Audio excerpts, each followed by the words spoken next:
few years ago, I started what I thought would become a bit of a tradition. It was early 2018. Yeah, January 2018. And I made the decision at the start of 2018. I'd done Panto season, which pays quite well as an actor. It's really bloody detrimental to getting your taxes covered if you're self-employed in January. Just have a good Panto paycheck. And I never really, after a Panto, treated myself to anything. I just used the money to pay tax. But that year I earned a little bit more than before. And I said to myself, do you know what? I'm going to spend £100, £100 on something really daft for me, just for me. For ages, I've been looking at some of the incredibly detailed action figures in Forbidden Planet Manchester downstairs under the counter, the glass top. They have a range of Mafex and Bandai SH Figuarts toys, and I was like, do you know what? I want to get one. I want to get one. Around that same time, over the course of the 2017 into 2018 Panto period, I'd become addicted to Injustice: Gods Among Us, the mobile version. Now, I hadn't got a phone that could play Injustice 2 just yet, so I was still playing the first Injustice mobile game on my iPad. And even though I hated the movie, I'd fallen in love with my playable Suicide Squad Harley Quinn.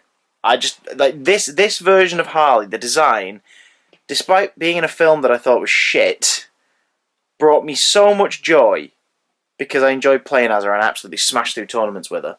But when I saw this figure, I was like, do you know what? There she is. That's the one I'm going to get.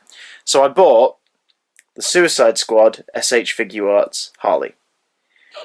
That's important to the story. I'm just going to move her over here and her spare heads. My favourite one is that one. No, sorry, that one. Because it captures a likeness perfectly. Anyway, since then, there's been more DCEU movies, and I've finally got there's 10 theatrical releases at this point. Hang on, let me check that. Man of Steel, Batman vs Superman, Suicide Squad, Wonder Woman, Justice League, Shazam, Birds of Prey, Aquaman, oh god, Wonder Woman 1984, and the Suicide Squad. Yeah, so there's 10 theatrical films out by this point, and Zack Snyder's Justice League on HBO Max. Out of the 10 theatrical movies, alright, out of the 11 movies in the DCEU, I finally have 4 that I like. About 3 days before recording this, I saw The Suicide Squad in cinemas, and I absolutely adored it. Loved the second bite of the apple, thought it was great. I love Shazam. It's the best 80s kids movie not made in the 80s.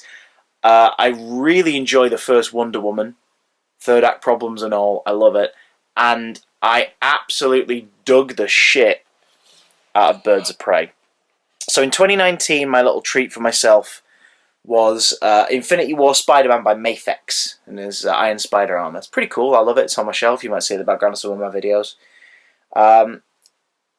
In 2020, things were a little shaky. It was before the lockdown, but I wasn't going out anywhere just yet. I was a bit busy.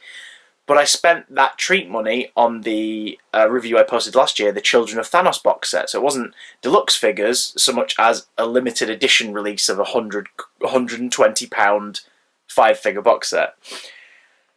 This year, obviously, didn't do the proper Panto season last year. However, I recently got a new job. And because of that new job, I've got a bit more money than I normally would do. So I thought, you know what? I'm going to treat myself. I'm going to get the 2021 version of this tradition now. And because I enjoyed the Suicide Squad so much, I headed over to Kapow Toys, link below in the description. And lo and behold, on slight reduction, was the Birds of Prey version of Harley Quinn. Same style as the previous one. So it'll be my second SH Figuarts Harley Quinn. I'm thinking if I enjoy this one too, in February, when it becomes available, I'll absolutely get the Suicide Squad version. But for now, let's take a very quick look at the packaging on this bad boy. Harley Quinn on the front there, Birds of Prey. Harley Quinn and the fantabulous emancipation of one Harley Quinn. Japanese language all over the box, of course, because it's Bandai. SH Figuarts. Brilliant photo of Margot Robbie there on the front, looking like an absolute champ. Great stylized photo of her there on the side. And then a couple more looks at the figure and the accessories you get inside. Shall we just get the inside outside? I think we should. I mean, before we even begin, just like shade, no shade, whatever, that likeness is astounding. How good is that? I mean, you know, the OG one absolutely nailed the likeness too. But you know, in the couple of development years, oh, she's not standing up. Come on now, come on, Suicide Squad Harley Quinn, play ball. Like in the couple of years between, like I don't know, it's just something. There's like a softer rendering almost, and it just oh god, that's insane. I can't quite believe that. Like every little detail, you know, the eye makeup, the tattoo, the eyebrows, the teeth, the lipstick being just like very slightly smeared at the sides, which it is throughout the film sometimes.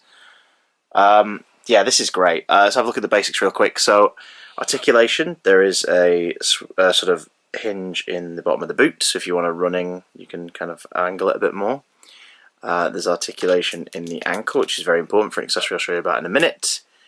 There is a double joint in the knee, because the pantsuit kind of allows it. Joint up here, which is quite flexible, rubber pantaloons, so it can move around quite easily. There's a bit of a ball joint in the waist.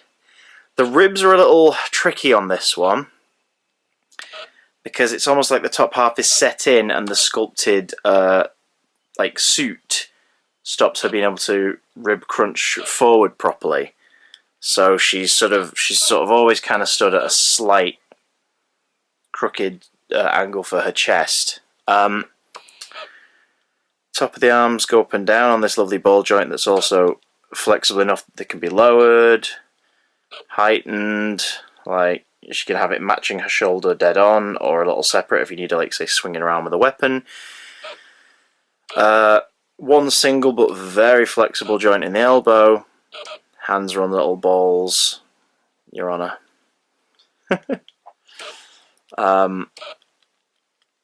Neck is a joint at the bottom. Head moves separately. Her pigtails are articulated and also removable. For reasons. What reasons? Well, let's get her back in a more excited pose, because she does look great. She's jazz handsing. She looks so happy. Oh my god. Right. So, as far as the accessories are concerned, we have a bunch of extra hands. For her left hand, we have a gently cupping hand, maybe cupping the end of a mallet. We also have a left hand with her lollipop in, so she can be holding the lollipop near her mouth or in her hand. We also have a left hand that is ready for gripping any accessories, in this set mostly her mallet. We have a right hand that can be used for cupping the mallet should you wish to favour the left hand. We have a right hand that can grab the mallet should you wish to have it in the right hand. And we also have a lollipop hand, if it'll come out of the box, for her right hand.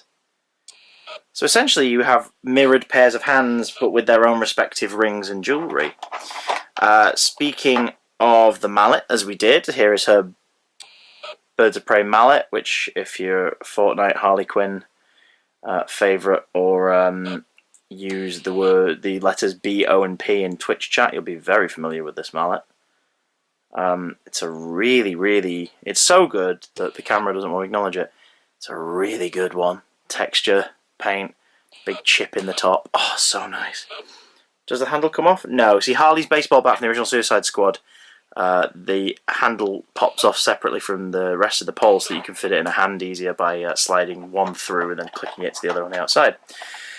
Her ankle joints are very dexterous because you can remove her feet and replace them with her roller skates from her roller hockey hobby from the film.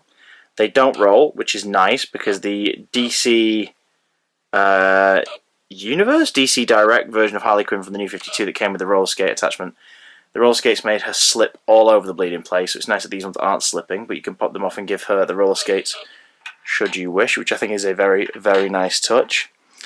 And lastly, the spare heads. Spearhead 1, Spearhead 2. This one is her sucking the lollipop. So if you don't want to have her holding the lollipop, but you wanted to have the lollipop in, boom, there you go, Harley Quinn sucking a lollipop. And again, look at the paint. Oh my gosh, that's incredible. Like, it's unmistakably Margot Robbie. That's amazing. Not the only spare head she comes with. She also comes with a big old laughing head, similar to some of the promo shots for the film. So if you want to cackle in, even the mouth, like, paint's not egregious, but there's a decent amount of detail in there. So if you want to cackle in, like about to hit someone with a mallet, or just doing a cheeky pose, about to put the lollipop in the mouth, look at the earrings as well. And there you go. Hair swept back into the little bunch tail. Notice the holes. That's because instead of giving each one posable pigtails, like they did with the Suicide Squad Harley Quinn, the pigtails on the initial head are detachable. Meaning that when you swap it round, you gotta swap the pigtails round, which I don't hate. You know what? Just based on the paint, like the tattoos, detail on them, the shiny colour of the jumpsuit, which is shiny as hell in the film, the stolen necklace. Just a close look at the tattoos, like the detail on the rings. The actual fact she can stand decently well in the heels, which is very rare for an action figure. You know what? I love this figure. This is so cool. There she is. Look at her. What an absolute champ. With the roller skates on, she balances quite well. Holding the mallet, got the lollipop, spare head, beautiful box. I tend to keep the boxes for these. You probably noticed from the Suicide Squad Harley Quinn, because it's just a really great way to keep all the accessories intact. Is by packaging them together and keeping them in that lovely display window. So yeah, just a little, again, one last final kind of comparison between the two movie versions. She'll stand up. Behave, Harley, behave! God damn it! She's not having any of it. She's not having any of it. She's just not. She's not a fan. She's like, you got a new pudding, and I'm not happy about it. You got a pudding from a movie you like, and I'm not happy about it. Well, I'll deal with it. They're both great figures. They're both really, really cool. I'm a little annoyed about the limited thingy there with the rib crunch there because of the sculpt of the clothing, but it's a small price to pay for what is essentially going to be a figure that's displayed, not like, she's not going to be doing a boatload of photo shoots or anything. She's going to be displayed and look really cool on a shelf. So I can't really say anything bad. She's fantastic. The SH Figuarts Birds of Prey Harley Quinn figure. What do you think? Do you like it? Do you like it? Do you think she looks pretty cool? If you do, then let me know down below. Are there any other SH Figuarts figures you'd love me to review? If so, you have to help us out, because I can't be buying one every 15 minutes. But if you want to buy something that's on my wish list, it's down in the description below. If it's a toy, I will happily review it here and give you a big old shout out. You're under no obligation, of course, don't worry about it. You can support me by watching some other toy reviews over on this side of the screen, dropping a subscription. These videos are nice and casual and really low tech, because I just enjoy doing them as I get new toys. And I will see you all again very soon. Ta-ra!